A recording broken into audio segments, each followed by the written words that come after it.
Okay, so welcome back to my channel. This is going to be a recap of Sirens Season 1, Episode 3, Interview with a Mermaid.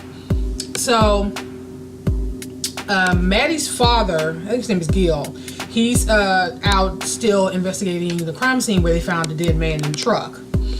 And he came across a bloody sweater that was left. So, of course, he grabbed that for evidence, and now they're running DNA tests.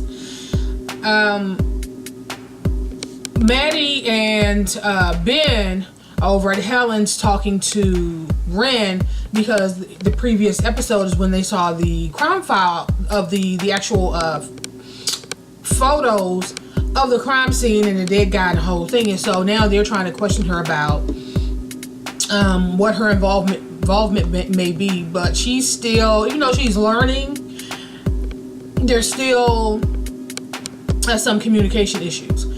And so they decide to take her back to the rescue center to get sit down with her, well, try to sit down with her and record her while they're asking her these questions to get her response, to see her, her reactions, things like that. Xander, it's early in the morning, and Xander receives a text from Chris. And so he runs in to tell Calvin. Calvin, and I guess that's his girlfriend, I don't even know her name, they in there getting down with the get down. And of course they're like, what the hell are you doing? He runs in, he's all excited, and he shows them the message, and of course everything obviously stops because this whole time they've been trying to find Chris, trying to get in contact with him. And so they try to call the number, and they get this the number of Donna something, I forget her last name. And so now Xander's trying to research the number to see if they can find out who the number belongs to. The police are now back at, and I can't remember if it was the first episode or the second episode, where the woman, when Ren was on land and she was pulling clothes off the clothesline, and the lady came out to confront her. I think it was the second time she came to land. And she ended up throwing a pole at the lady, and she called the police and the whole thing. So now Gil is back out talking to her because he remembered when he saw the sweater that, okay, maybe there was some truth to the story the woman had told. Not that he didn't believe her initially, but, now he's like, okay, now he needs to, because the woman has seen Ren, and she needs her to do a sit down with the sketch artist. So he goes to get her, and she sits down, and the sketch artist draws up an image, draws up the picture. It looks exactly like Ren. So now he has a photo. So they run DNA test on the sweater, and it belongs to the guy. Now they had already found some DNA evidence at the scene that was, I guess, deemed to be not human or something like that. So even though, okay, they have the sweater that belongs to the guy, they're still like, who's the second DNA belong to? Just at this point, nothing's making sense.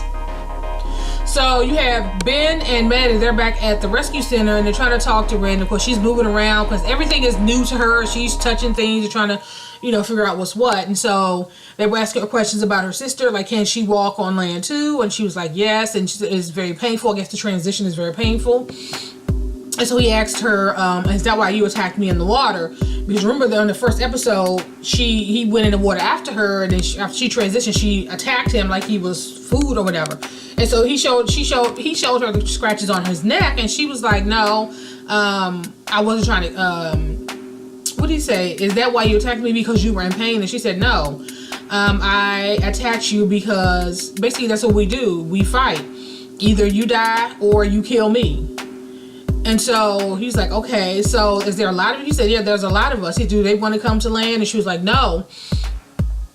We've always been taught that land is bad because of the history of the town, how it was founded, and Ben's great-great-great-grandfather, whatever, that fell in love with the mermaid and the whole nine, and a lot of them were slaughtered during that time. And so there's just, I don't know if it's more so fear or whatever, but she was like, no, they don't want to come to land. And so he ran some test to her. I don't know if it's to test her memory or something. He showed her this photo of these so many squares, and each square had a different like shape or something in it. And so he was able to he put it up on the screen, and he wanted her to see if she could put them back in order from memory, exactly the way it was on the paper, and so they did. So she was able to do that. And so they was like, oh, okay, so now they're excited, not sure exactly what that's proven at this point. So we're back at the lab where they have her sister. So she's still in this huge tank.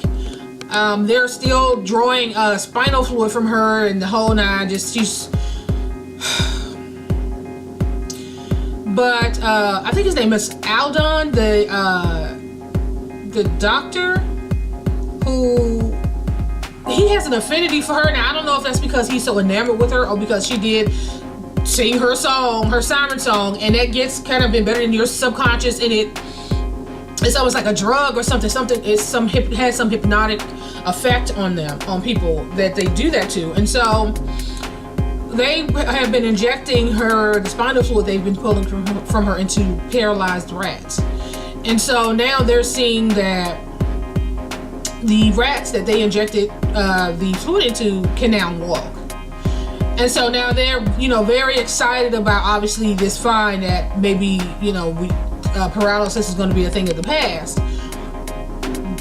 But at the same time, these are living, breathing creatures that they are going to be experimenting on and torturing, to get this spinal fluid. It's just okay, but he's excited, and Donna, eventually, she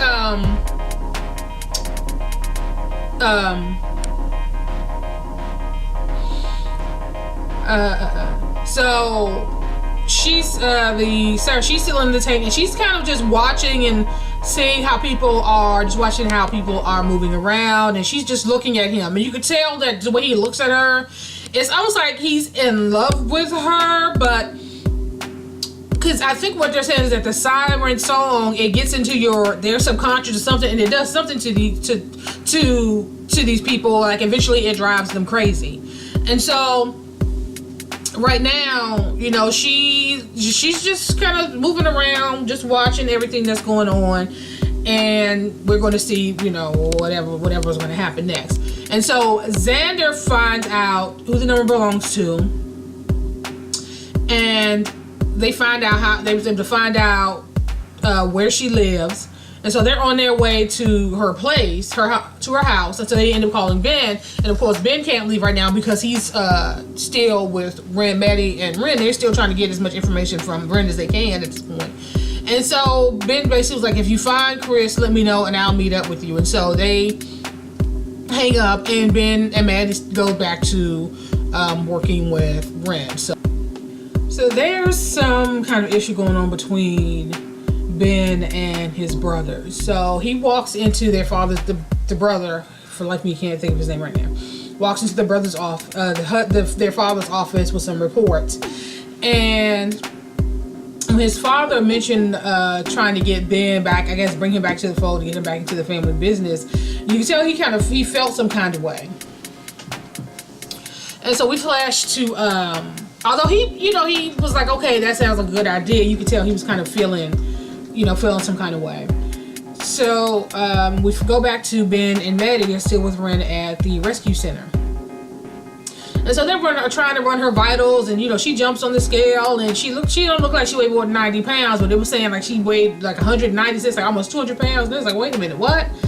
And so he's like, we gotta do a bone density test, and they're like, he's taking her measurements. And then she starts rubbing on his arm and caressing him and gazing into his eyes, and it was a whole little scene, right? All while Maddie is standing there holding the camera.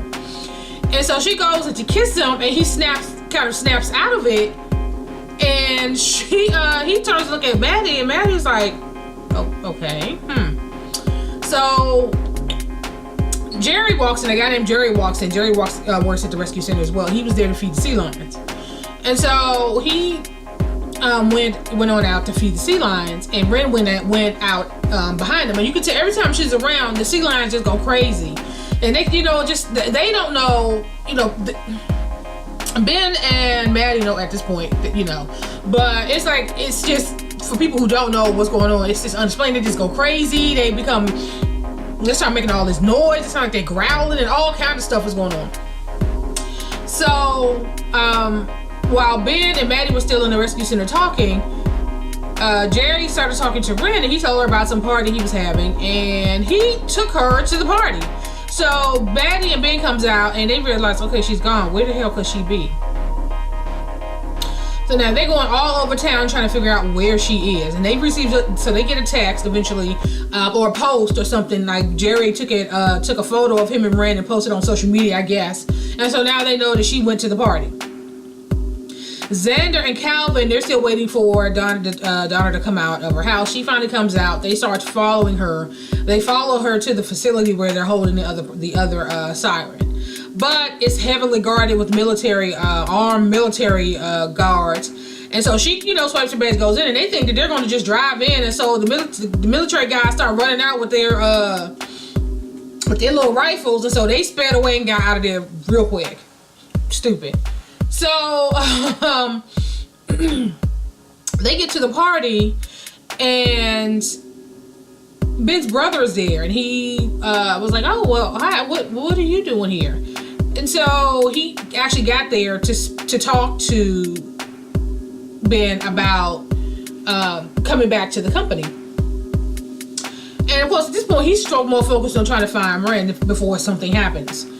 And so Maddie said, "Oh, no, I'll go and find her, and you really probably should talk to him." And so they talk, and it was mainly, the conversation was, Dad wants to talk to you about coming back to the company. And he was like, Ben is a marine biologist. He's like, that's just not my thing. I just don't do that. And he was like, well, his concern was their relationship seemed to have changed. He was like, at one point in time, it was always just you and me, and I'm not sure what I did or why that changed. And Ben was like, you didn't do anything. He said, well, then why do I feel like you're over here now and I'm over here with Mom and Dad? Like, where's this distance and separation comes from? And so before they finish the conversation, Maddie runs over and says, I see her, she's over there. And so Ren is kind of walking around, and she gets knocked into the pool. And so of course Maddie and Ben are like, oh hell, what's about to happen? And so she goes in, and she's in there for a minute, and she comes up and nothing happens. And so around this time, Jerry was like, okay, everybody into the pool. So people start jumping into the pool, and Maddie runs over to help her out. And then, the police shows up. It's Maddie's father and some other officers to break up the party. And that's at a hotel. So Maddie's able to get Ren into one of the rooms. And they were talking, and she's trying to convince her not to go out. It's dangerous. And she was like, "Oh, you told me you were going to help me find my sister." And then they having that. So Maddie and Ren are about to have another moment. Maddie was about to help her get undressed because she was soaking wet. Now, what she was going to put her in after she took her clothes off is anybody's guess, because they're just in the empty hotel room. But around this time, Ben eventually knocks on the door. Before Ben goes to the room, Maddie's father asked him, like, have you seen this person? Because he had a photo of the sketch on his phone. He's like, no, who is she? He was like, well, I don't know, it seemed like it's a party for young people, so I just thought she might be here. He was like, no, I haven't seen her. So he gets to the room, and the breaks up that whole whatever was going to happen in that situation. So Xander and them, they leave, they go back, and they sit out in front of her house, in the Donna's house. And Donna is now, she went into the room to check on Chris, check his vitals, because at this point, they've just basically been keeping him sedated. So he doesn't know, what the hell is going on. At this point, they don't think he knows what's going on. And so she finds her phone, and she calls Xander's number, and they're sitting in the truck, and she was like, oh, did you call me? I left my phone at work. So who are you and what do you want? And so Xander ended up hanging up. And Calvin, just an idiot, he's like, why didn't you ask her about Chris? And it's like, you were just basically chased off by armed guards and was supposed to be a secret facility, because they drove for a minute to follow her to get to this facility. And now you're about to tell this person that where they're located, and then that they might have your friend. And so just impulsive, like he's kind of annoying.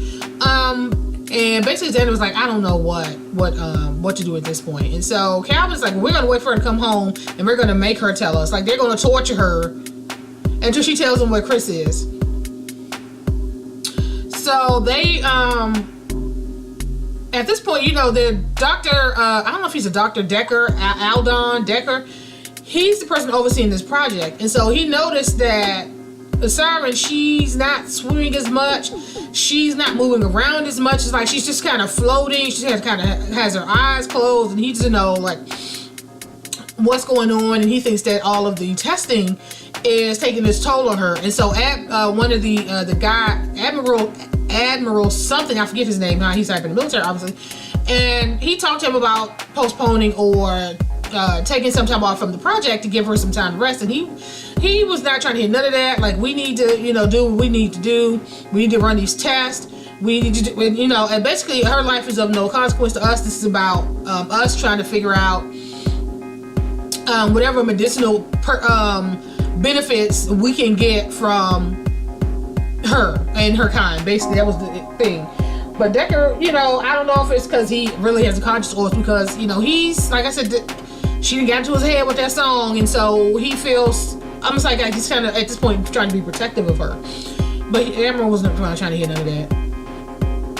And so later on, he walks in, and the lady was about to try to run another test on her. And Decker just said, you know what, we're going to postpone test until further notice. And she was like, well, Admiral so-and-so said we need to do this. He said, I'll keep her up to date. Keep him up to date. But, you know, right now, we just need to, postpone the test.